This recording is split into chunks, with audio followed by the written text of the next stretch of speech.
Hello everyone. आज का हमारा टॉपिक है reverse of the string, reverse of the digit.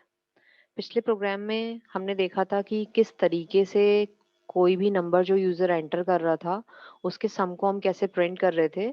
इस पर्टिकुलर प्रोग्राम की हेल्प से हम समझेंगे कि कोई भी डिजिट यूज़र एंटर करेगा, जैसे कि उसने डिजिट एंटर करी 153, तो 153 को एंटर करने के बाद उसको मिलना चाहिए 351। मतलब जो भी डिजिट वो एंटर करे उस डिजिट का रिवर्स उसे मिलना चाहिए।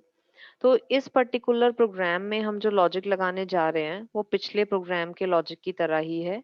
वाइल लूप को ही हम यहाँ यूज कर रहे हैं, और जब तक एंटर्ड नंबर, जो भी नंबर यूजर एंटर करेगा, उस नंबर की वैल्यू जब तक 0 के इक्वल ग्रेटर देन है तब तक ये आपका लूप चलता रहेगा। तो पहले हम यूजर से एक नंबर मांग लेते हैं। प्रिंटफ की हेल्प से हम यूजर को एक मैसेज दे रहे हैं, एंटर एनी नंबर। यूजर जैसे ही ये मैसेज पढ़ेगा तो उसका काम है एक नंबर एंटर करना। उस नंबर को हम स्कैनफ की हेल्प से n नाम के वेरिएबल के अंदर स्टोर करा लेते हैं। अब हम अपना लॉजिक यहाँ लगाएंगे। ये लॉजिक बिल्कुल वैसा ही है जैसा हमने पिछले प्रोग्राम में पढ़ा था। बस हमें यहाँ पे क्या करना है, हमें यहाँ रिवर्स प्रिंट करना है। पिछले प्रोग्राम में हम हर रिमाइंडर को लेके जो रेस्ट बच रहा था उसके साथ उसका सम कर रहे थे, बट लेकिन यहाँ हमें हर एक रिमाइंडर, मतलब जो भी हम रिमाइंडर निकालेंगे उस वैल्यू को हमें रिवर्सली प्रिंट करना है। तो देखिए इसके लिए हम यहाँ क्या लॉजिक लगाने वाले हैं। तो सबसे पहले तो मैं रिमाइंडर ही निकालूंगी। तो remainder equals to n mod 10, इसकी हेल्प से मुझे रिमाइंडर मिलेगा। और एक मैंने REV नाम का वेरिएबल लिया है जिसके अंदर मैं रिवर्स को प्रिंट कराती रहूंगी। देखिए अब मैं यहाँ लॉजिक लगा रही हूँ, 10 के साथ मल्टीप्लाई कर रही हूँ इस रिवर्स की। ऐसा मैं क्यों कर रही हूँ अभी मैं आपको एग्जीक्यूशन प्रोसेस की हेल्प से समझाऊंगी। अब n equals to n by 10, जो कि n की वैल्यू को अपडेट करता रहेगा। और जब इस लूप से फाइनली आपका वेरिएबल n की वैल्यू जब वो 0 हो जाएगी, बाहर निकलेगा, तब आप यहाँ पे फाइनली पाएंगे कि आपको रिवर्स मिल चुका होगा। रिवर्स इज परसेंटेज डी, और परसेंटेज डी वैल्यू उठाएगा आर वेरिएबल से। अभी हम इसका एग्जीक्यूशन प्रोसेस को भी समझ लेंगे। तो हम अगेन 153, यूजर ने जो नंबर मांगा है उसने एंटर किया 153, मतलब एन की जो वैल्यू है वो 153 हो चुकी है। चेक करेगा यहाँ से 153 is greater than 0, condition fulfil होती है तो हम लूप के अंदर आते हैं। लूप के अंदर आके हम यहाँ निकालते हैं 153 का मॉडुलस 10 के साथ। पिछली बार भी निकाला था, हमें पता है जो यूनिट प्लेस होता है वो वैल्यू आ जाएगी 3 आ जाएगा। अब इस लाइन को एग्जीक्यूट कीजिए। यहाँ क्या होने वाला है, REV की मल्टीप्लाई हो रही है 10 से। REV को हमने इनिशलाइज किया है 0 से, और 0 का जब प्लस होगा रिमाइंडर जो कि आया है 3, तो वैल्यू आएगी 3। उसके बाद n की वैल्यू को अपडेट किया जाएगा। 153 डिवाइड बाय 10 इक्वल टू होगा 15, जैसे कि हमने पिछले प्रोग्राम में भी समझा था। अब ये 153 जो नई वैल्यू हो चुकी है 15, फिर से कंडीशन को जब चेक करेगी तो 15 ग्रेटर देन 0 कंडीशन फुलफिल हो जाती है, तो हम लूप के अंदर आएंगे। अगेन 15 का मॉडुलस जब आप 3 से निकालेंगे, 10 से निकालेंगे, तो वैल्यू आएगी 5। और यहाँ अब इस लाइन को समझिएगा।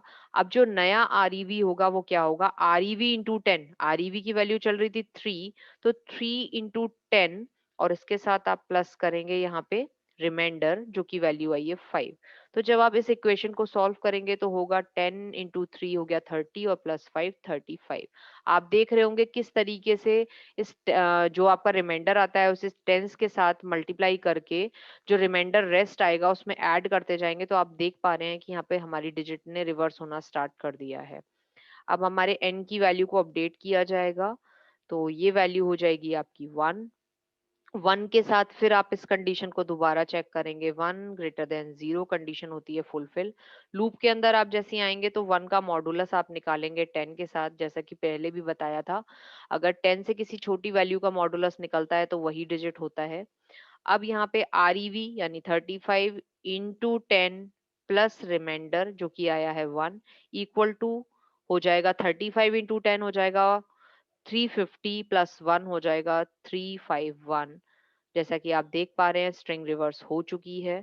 1 का जब हम डिवाइड करेंगे 10 के साथ तो वैल्यू आएगी 0, और जब हम यहाँ पे कंडीशन चेक करेंगे 0 ग्रेटर देन 0 तो आप देख रहे हैं कि कंडीशन हो जाएगी ब्रेक, और ब्रेक होते ही आप लूप के बाहर निकल आएंगे, और लूप के बाहर हमने यहाँ प्रिंटफ में प्रिंट करा कर रखा है रिवर्स इस परसेंटेज डी, और परसेंटेज डी वैल्यू उठाएगा आरईवी की। आरईवी की वैल्यू आप देख पा रहे हैं कि आ चुकी है 351, जो कि एक्चुअल नंबर का हमारा रिवर्स है। तो आई होप आपको ये प्रोग्राम समझ में आया होगा। मैंने पूरा ट्राई किया है कि आपको यहाँ एग्जीक्यूशन प्रोसेस भी चला के दिखाया है। फिर भी अगर आपको कहीं कोई कंफ्यूजन हो तो आप मुझसे पूछ सकते हैं, कमेंट कर सकते हैं। अब हम इस प्रोग्राम को रन करके देख लेते हैं। ये जो प्रोग्राम है मल्टीपल वेरिएबल का दूसरा प्रोग्राम है। आप इसी प्रोग्राम को और आगे भी बढ़ा सकते हैं। आप इसी प्रोग्राम में देख सकते हैं कि एंटर डिजिट पैलिंड्रोम है या नहीं। तो कैसे पता चलेगा?